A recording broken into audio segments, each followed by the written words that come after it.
सो हमारे पास है नेक्स्ट क्वेश्चन, रीड करते हैं क्वेश्चन को। क्वेश्चन में दे रखा है 4 students of class 12 are given a problem to solve independently. Class 12 के 4 स्टूडेंट्स हैं, ओके, तो उन्हें एक प्रॉब्लम सॉल्व करने के लिए दी जाती है। Their chances of solving the problem respectively are 1/2, 1/3, 2/3 and 1/5।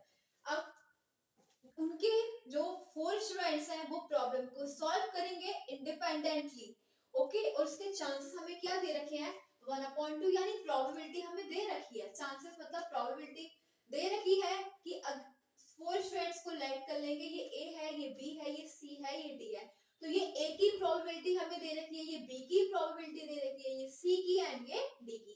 Find the probability that at most one of them will solve the problem। हमें probability find करनी है that कि at most one of them, कि उनमें से at most one problem को solve करता है। at most का मतलब ज्यादा से ज्यादा problem को solve करेगा only one, ठीक है, problem will be solved only by one, ठीक है, ज्यादा से ज्यादा एक ही problem को solve करेगा। तो देखो क्या दे रखा है हमें, जो भी दे रखा है हमें probability दे रखी है, chances का मतलब probability, ठीक है, तो ये हमें दे रखी है probability of A given in the equation।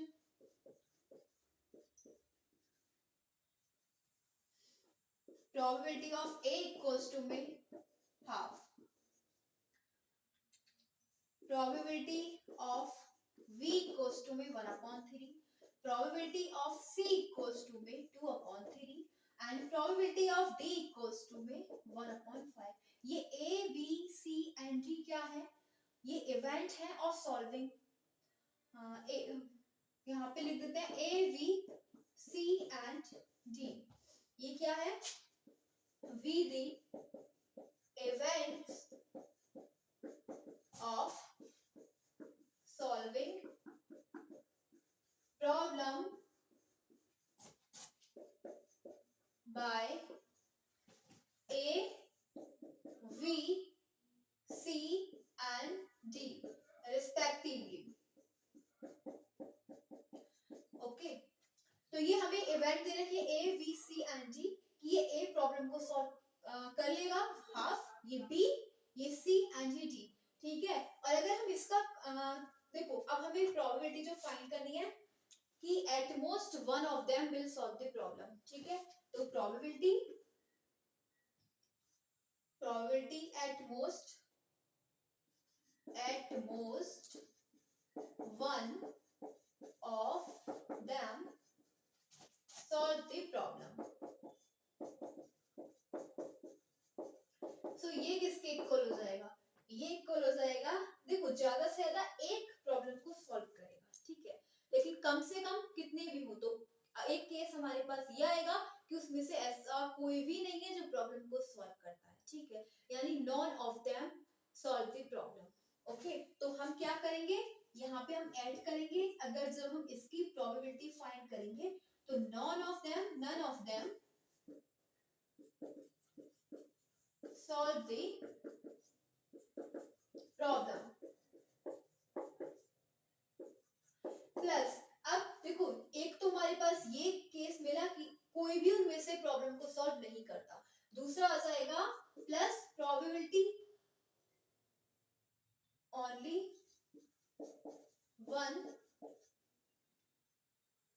one of them solve the problem,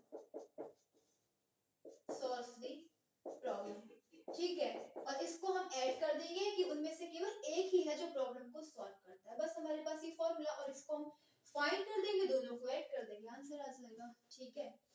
तो अगर ये फाइंड करेंगे पहले कि कोई भी उनमें से प्रॉब्लम को सॉल्व नहीं करता है, ठीक है, none of them solve the problem, तो कैसे फाइंड करेंगे इसको हम, पहले हम ये प्रॉब्लम को ये ऐसे फाइंड कर देंगे, probability of A intersection V intersection C intersection D, ठीक है, और यहाँ पे लगा देंगे कॉम्प्लीमेंट, ठीक है, क्योंकि ये इंडिपेंडेंट इवेंट का है, ठीक है, तो ये क्वेश्चन जो है इंडिपेंडेंट इवेंट का है, तो हम क्या करेंगे, इसको लिख देंगे प्रोबेबिलिटी ऑफ, ये कॉम्प्लीमेंट है, ठीक है, probability of complement A multiply probability of complement B multiply probability of complement C multiply complement of D. जब ये वीडियो हमने ये चैप्टर प्रोबेबिलिटी एक्सप्लेन किया था, उसमें ये वाला कंसेप्ट एक्सप्लेन किया था, ठीक है, इंडिपेंडेंट इवेंट का, तो उसी का फॉर्मूला है ये जो हमने ओपन किया, इसको हम ये कॉम्प्लीमेंट बोलते हैं, ठीक है। तो ये फाइंड कर लेंगे प्रोबेबिलिटी ऑफ कॉम्प्लीमेंट ऑफ ए, ये हमें दे रखा है हाफ दे रखा है, ठीक है। अगर हम यहाँ से कॉम्प्लीमेंट फाइंड करेंगे तो क्या हो जाएगा, 1 में से सब्ट्रैक्ट कर दो इसे, ठीक है, ये सारे कंसेप्ट हम पहले ही देख चुके, तो ये क्या हो जाएगा, हाफ हो जाएगा, ठीक है। अगर हमें ये हमारे पास है कि प्रॉब्लम को सॉल्व कर लेगा, हमें फाइंड करना है कि वो प्रॉब्लम को सॉल्व नहीं करेगा। कॉम्प्लीमेंट का मतलब क्या होता है, वो प्रॉब्लम को सॉल्व नहीं कर पाता, तो उसको हम 1 में से सब्ट्रैक्ट कर देंगे और हमारे पास वही आ जाएगा, ठीक है, प्रोबेबिलिटी ऑफ कॉम्प्लीमेंट ए आ जाएगा। इसी प्रकार हमारे पास दे रखा है ये बी प्रॉब्लम को सॉल्व कर लेगा, तो इसके हमें चांसेस दे रखे हैं 1/3। हमें फाइंड करना है probability of complement of B कि बी प्रॉब्लम को सॉल्व नहीं करेगा, तो इसे 1 में से सब्ट्रैक्ट कर देंगे, ये आ जाना है 2/3 इनटू में probability of complement of C, तो ये हमारे पास सी की होने की प्रोबेबिलिटी है, ना होने की 1 में से सब्ट्रैक्ट कर देंगे, ठीक है, तो ये आ जाएगा 1/3। ये हमारे पास probability of complement of D, तो इसको भी 1 में से सब्ट्रैक्ट कर देंगे, 1 माइनस 1/5, ये हो जाएगा 4/5 इक्वल्स टू में probability of complement of D, तो ये हो जाएगा 4/5 और ये कैंसिल हो जाएगा, ये आ जाएगा 4/45, ठीक है। तो ये जो हमने प्रोबेबिलिटी फाइंड की है, ये हमने फाइंड की है कि इसमें से कोई भी प्रॉब्लम को सॉल्व नहीं करता, ठीक है। ये जो है हमारे पास, ये हमें क्योंकि हमें चाहिए ना, we are having need to find it probability no none of them solve the problem, तो ये जो हमने फाइंड किया है विच इज 4/45, ठीक है। अब हम इसकी प्रोबेबिलिटी फाइंड करेंगे, probability that only one of them solves the problem, अब केवल एक ही प्रॉब्लम को सॉल्व करेगा, ठीक है। देखो हमने ये तो फाइंड कर लिया कि none of them solve the problem which is 4/45, okay. अब हमें क्या फाइंड करना है, probability of only one of them solve the problem, अब हमें केवल एक ही उनमें से प्रॉब्लम को सॉल्व करता है, ठीक है। तो उसको हम कैसे फाइंड करेंगे, 4 स्टूडेंट्स हैं, ठीक है, तो उसके हमारे पास अगर केवल एक ही सॉल्व करता है उनमें से, ठीक है, तो एक कंडीशन आई केवल ए सॉल्व करता है, बाकी तीन नहीं करते सॉल्व। नहीं करने की मतलब कॉम्प्लीमेंट लग रहा है बी पे भी, सी पे भी, डी पे भी, ठीक है, ये डी है, ओके। फिर आ गया प्लस, अब यहाँ पे इस केस में केवल बी सॉल्व कर रहा है, ए सी और डी तीनों नहीं कर रहे, कॉम्प्लीमेंट लगा हुआ है, ठीक है। अब आती है कंडीशन थर्ड, यहाँ पे केवल सी प्रॉब्लम को सॉल्व करता है, बाकी तीनों A B and G are not solving the problem, ठीक है। फोर्थ केस है, यहाँ पे केवल डी प्रॉब्लम को सॉल्व कर रहा है, बाकी ए बी सी तीनों पे कॉम्प्लीमेंट लगा हुआ है। बस इस फॉर्मूले को जो भी वैल्यूज है पुट कर देंगे, ठीक है, आंसर आ जाएगा। तो हमें क्या चाहिए, probability of A which is half into में probability of complement of B, तो ये हमने नोट किया हुआ है, क्या है 2/3, ठीक है। ये था हमारे पास, ओके। फिर है हमारे पास probability of complement of C, तो ये है 1/3, ठीक है। इसी प्रकार से complement probability of complement of D 4/5 plus, अब हमारे पास है ये आ जाएगा probability of complement of A 1/2 और ये है 1/3 इनटू में probability of complement of C, ये है 1/3 और इनटू में है कॉम्प्लीमेंट ऑफ डी 4/5 प्लस, फिर है कॉम्प्लीमेंट, ये हाफ हो जाएगा, ठीक है, और ये कॉम्प्लीमेंट ऑफ वी, ये है हमारे पास 2/3, यहाँ पे है प्रोबेबिलिटी ऑफ सी, तो ये हो जाएगा 2/3, ठीक है, इनटू में कॉम्प्लीमेंट ऑफ डी यानी 4/5 प्लस कॉम्प्लीमेंट 1/2 और 2/3 प्रोबेबिलिटी ऑफ कॉम्प्लीमेंट ऑफ सी 1/3, लेकिन लास्ट में क्या है कि डी प्रॉब्लम को सॉल्व कर रहा है, ठीक है, तो कर रहा है तो होने की प्रोबेबिलिटी 1/5, सब सॉल्व कर लेंगे, तो ये आ जाएगा, देखो 2 से 2 कैंसिल हो जाएगा, 45 प्लस ये हो जाएगा 2/45 प्लस 2 से 2 कैंसिल हो जाएगा और ये हो जाएगा 8/45 प्लस 2 से 2 कैंसिल 1/45। ठीक है, तो 15/45 आ गया। ठीक है, बस कुछ भी नहीं करना, इस फॉर्मूले में यूज कर देना है। देखो फॉर्मूला क्या है, probability of at most one of them solve the problem equals to में probability none of them solve the problem plus probability only one of them solve the problem. ठीक है, तो इसके आगे हम क्या लिखेंगे कि जब प्रॉब्लम को कोई भी सॉल्व नहीं करता तो उसकी प्रोबेबिलिटी आई हमारे पास 4/45 प्लस अगर उनमें से एक स्टूडेंट सॉल्व कर रहा है तो उसकी प्रोबेबिलिटी आई 15/45। दोनों को ऐड कर देंगे 19/45, इसका आंसर हो जाएगा। Question complete. ठीक है, बहुत इंपॉर्टेंट क्वेश्चन है, प्रीवियस ईयर पेपर में देख चुके हैं।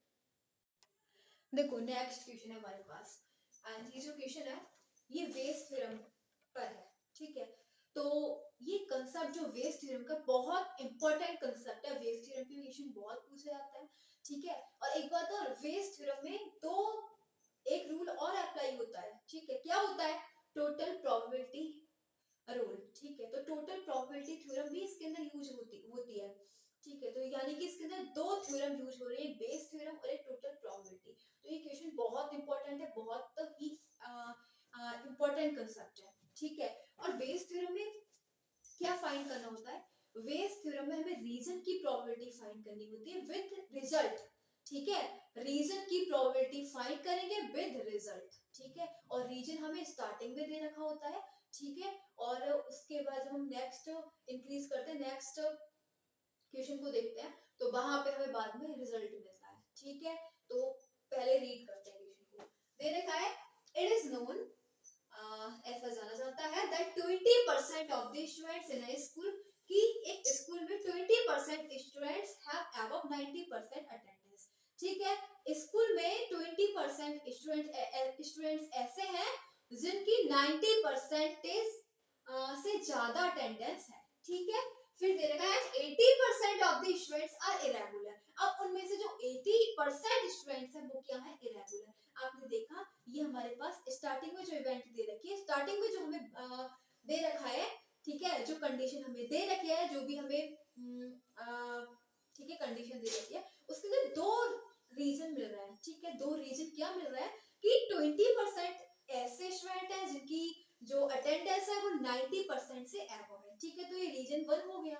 ठीक है, अब दूसरा रीजन क्या है कि उसमें से 80% स्टूडेंट ऐसे हैं जो इरेगुलर है। ठीक है, क्या है, इरेगुलर है। तो दो केस मिल गए, दो रीजन मिल गए, एक A1 लाइट कर लेंगे, एक A2 लाइट कर लेंगे। A1 क्या है, जो स्टूडेंट है उनकी 90% से अबव अटेंडेंस। A2 क्या रीजन है कि वो इरेगुलर है। ठीक है, तो ये हमें रीजन मिल गया।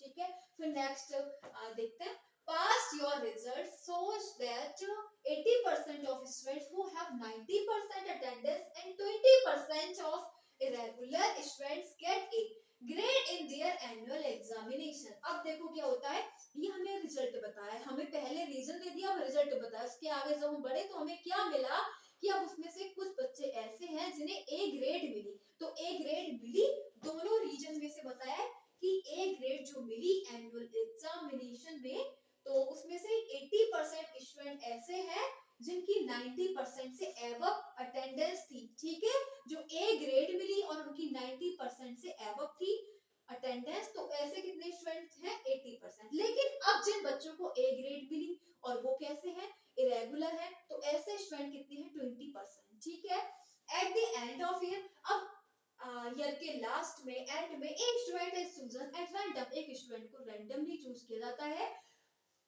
फ्रॉम द स्कूल से and found to have an A grade, और उस स्टूडेंट की क्या है, ए ग्रेड है। ठीक है, what is the probability that student is irregular, तो उस स्टूडेंट की ए ग्रेड है, हमें बताना है प्रोबेबिलिटी की स्टूडेंट क्या है, इरेगुलर है। ठीक है, तो ये क्या है, बेस थ्योरम पे बेस पे ये हमारा क्वेश्चन है, on the basis of Bayes theorem. और बेस थ्योरम में हम जब भी क्वेश्चन को फाइंड करते हैं तो हमें क्या फाइंड करना होता है, रीजन की प्रोबेबिलिटी हम फाइंड करते हैं और विद रिजल्ट। तो रीजन क्या है, तो पहले तो हम यहाँ पे लिखेंगे A1 A1 A1 event, event A1। तो इवेंट A1 क्या है, इवेंट A1 है हमारे पास 20% of the students in a school have ever the students having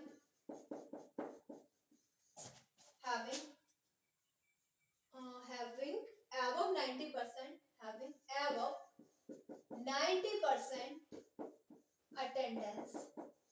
ठीक है, तो ये क्या है हमारे पास, ये हमने A1 इवेंट है, इवेंट A2। अब A2 इवेंट क्या है, ये दोनों ही रीजन है।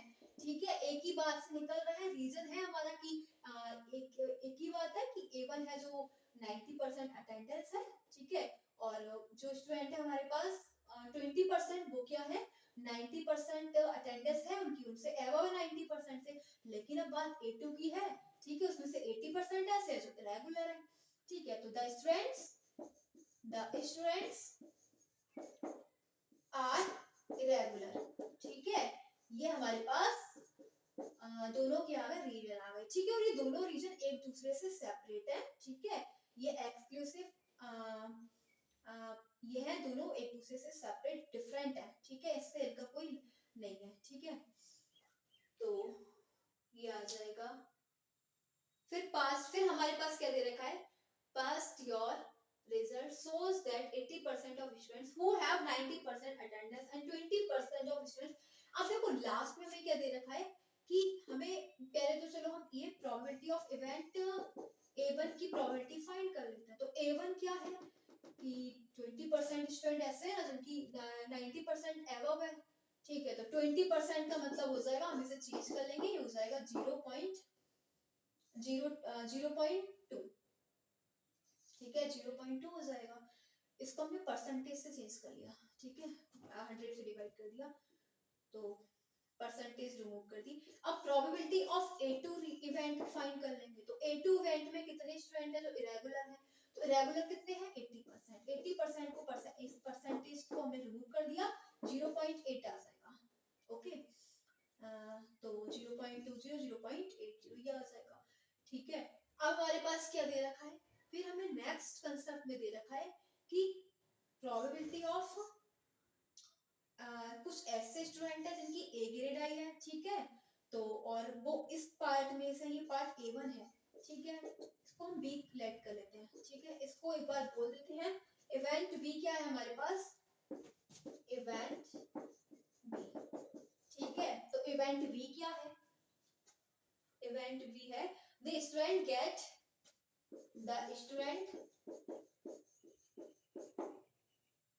students get A grade। ठीक है, ये हमारे पास इवेंट B है जो बता रहा है कि स्टूडेंट की A ग्रेड आ रही है। ठीक है, तो अब हमें क्या दे रखा है, 20% स्टूडेंट ऐसे हैं जिनकी A ग्रेड आ रही है। ठीक है, पहले हम यहाँ देते हैं 80% स्टूडेंट ऐसे हैं who have 90% अटेंडेंस। ठीक है, और उनकी A ग्रेड आ रही है। ठीक है, तो उनको क्या मिला, ये हमने इवेंट B बोला है। ठीक है, इवेंट B का मतलब कि उनकी A ग्रेड आ रही है। ठीक है, और फिर 80% स्टूडेंट है और उनकी 90% एबव अटेंडेंस है। तो ये हमें कहाँ से मिलेगा, अटेंडेंस 90% की A1। ठीक है, तो ये हमारा A1 से लिया गया है। ठीक है, ये B बाय A1 हो जाएगा, कितनी है 80%। परसेंटेज को रिमूव करके 100 से डिवाइड और 0.80 आ जाना है। फिर हमारे पास है probability of event B from A2। A2 का मतलब कुछ ऐसे स्टूडेंट है जिनकी A ग्रेड आ रही है। ठीक है, प्रोबेबिलिटी क्या है A ग्रेड आने की B, और किसमें से, लेकिन बच्चे इरेगुलर है। तो ऐसे कितने परसेंटेज बच्चे हैं, 20% बच्चे। तो परसेंटेज को रिमूव करके 100 आ जाएगा 0.20। ठीक है, अब हमें क्या फाइंड करना, हमें बेस थ्योरम यूज करनी है। बेस थ्योरम का मतलब कि जो स्टूडेंट है हैविंग अबव 90% अटेंडेंस। ठीक है, तो हमें जो बेस थ्योरम है ना, रीजन की प्रोबेबिलिटी फाइंड करते हैं। ठीक है, विद एविडेंस, जो रिजल्ट मिलता है उसको एविडेंस बोलते हैं। ठीक है, बाद में जो मिल रहा है रिजल्ट मिल रहा है। तो देखो हमें क्या मिला, 90% जो अटेंडेंस है, रीजन क्या है हमारे पास 90% अटेंडेंस का मतलब A2 रीजन, A1 रीजन है, A1 रीजन है और उनकी ए ग्रेड आई है, यानी A1 बाय बी, ये हमें फाइंड करना है। ठीक है, स्टूडेंट की ए ग्रेड आई है यानी कि बी जो हमारे पास एविडेंस को हम अपॉन में लिखेंगे। ठीक है, तो एविडेंस क्या है, इवेंट बी हमारे पास एविडेंस है, उसको अपॉन में लिखेंगे। और हमें रीजन जो दे रखा है वो रीजन ये दे रखा है कि जो probability that student is irregular बोला है, तो इरेगुलर का मतलब A2। ठीक है, ये A2 इवेंट हो गई, दैट स्टूडेंट आर इरेगुलर। तो हमें रीजन क्या दे रखा है, A2 रीजन दे रखा है कि स्टूडेंट इरेगुलर है और उनकी बी ग्रेड आ रही है। तो ये हमें प्रोबेबिलिटी फाइंड करनी है अकॉर्डिंग टू वेस थ्योरम। वेस थ्योरम में हम रीजन की प्रोबेबिलिटी फाइंड करते हैं विद रीजन, विद एविडेंस। ठीक है, तो एविडेंस तो इनको ग्रेड मिलना है और रीजन क्या है कि बच्चे इरेगुलर है, तो ये A2 रीजन हो गया। बस इसमें भी कुछ नहीं करना, पहले प्रोबेबिलिटी ऑफ A2 हो जाएगा। ठीक है, probability of event A2 into में probability of event V upon A2, ये हमारा रिवर्स हो जाएगा। ये A2 अपॉन V था यानी रीजन अपॉन एविडेंस था, अब यहाँ पे एविडेंस अपॉन रीजन हो जाएगा और अपॉन में total probability of event V। ठीक है, यानी total probability of result evidence. ठीक है, जो भी हमें एविडेंस मिलता है उसकी टोटल प्रोबेबिलिटी फाइंड करते हैं। ठीक है, तो हमें क्या करना है, ये फॉर्मूला हो जाएगा probability of A2 upon B equals to में ये क्या है प्रोबेबिलिटी ऑफ A2, तो प्रोबेबिलिटी ऑफ A2 क्या है, देखो हमने फाइंड किया है 0.80 इनटू में probability of event V upon A2, तो B अपॉन A2 क्या है, ये है हमारे पास 0.20। अब हम टोटल प्रोबेबिलिटी का फॉर्मूला यूज करेंगे। टोटल प्रोबेबिलिटी में दो एक्सक्लूसिव इवेंट होती हैं, ठीक है, जो एक दूसरे से डिफरेंट होती है एक्सक्लूसिव इवेंट। ठीक है, तो देखो दो एक्सक्लूसिव इवेंट, एक तो A1 हो गई, एक A2। जो रीजन होता है ना, रीजन में हमें एक्सक्लूसिव इवेंट मिल जाती है। ठीक है, कोई भी अपने आप में 100% होता है, तो 100% को हमने ब्रेक कर दिया। ठीक है, 2 पार्ट्स में ब्रेक कर दिया, डिवाइड कर दिया, एक 20% स्टूडेंट्स में और एक 80% स्टूडेंट्स में, दोनों एक दूसरे से डिफरेंट। ठीक है, दोनों अलग हैं, इन दोनों का एक दूसरे से कोई लिंक नहीं है। तो यहाँ पे लिखेंगे हम प्रोबेबिलिटी ऑफ इवेंट A1। ठीक है, और फिर हम A1 में, ठीक है, फिर एक देखो जो टोटल प्रोबेबिलिटी के लिए ना दो हमारे पास दो इवेंट होंगी। ठीक है, दो इवेंट होंगी जो एक दूसरे से अलग, तो एक तो A1 है और एक A2 है, लेकिन अब दोनों में एक कॉमन होगी जो इवेंट B है। ठीक है, तो हम इस B की प्रोबेबिलिटी ही इन दोनों कंडीशन में अलग अलग फाइंड करते हैं। बस यही हमारा फॉर्मूला है टोटल प्रोबेबिलिटी का। तो ये हमारे पास आ जाएगा जब हम B की प्रोबेबिलिटी फाइंड करेंगे इन दिस केस, फिर इन दिस केस, तो इसका फॉर्मूला क्या हो जाएगा, पहले हम प्रोबेबिलिटी ऑफ A1 लिखेंगे, फिर probability of event V in A1, ठीक है, plus probability of A2 into में probability of event V in A2। बस यही है हमारा फॉर्मूला टोटल प्रोबेबिलिटी का। ठीक है, दो एक्सक्लूसिव इवेंट होंगी, दोनों अलग अलग, जो हमें रीजन में मिल जाएंगी, लेकिन अब बताया जाएगा एक इवेंट कॉमन होगी जो रिजल्ट दे रखा होगा, जो कॉमन होगी, जो हमें एविडेंस दे रखा होगा क्वेश्चन में। ठीक है, इस एविडेंस की ही दोनों कंडीशन में अलग अलग हम इसकी प्रोबेबिलिटी फाइंड कर लेंगे, ऐड करके टोटल प्रोबेबिलिटी निकल जाएगा, डिनोमिनेटर फाइंड हो जाएगा। ठीक है, तो क्या हो जाएगा हमारे पास 0.80 इनटू में 0.20 अपॉन में ये क्या है प्रोबेबिलिटी ऑफ A1, तो ये है हमारे पास 0.20 इनटू में probability of event V upon A1, तो ये हमने फाइंड किया है 0.80 प्लस फिर प्रोबेबिलिटी ऑफ A2 इवेंट, तो A2 क्या है 0.80 इनटू में probability of B upon A2, तो B अपॉन A2 है हमारे पास 0.20। ठीक है, और ये आ जाएगा पूरा कैंसिल करके 1/2 आंसर। क्वेश्चन हमारा कंप्लीट हो गया, बहुत इंपॉर्टेंट क्वेश्चन है। ठीक है, वेस थ्योरम।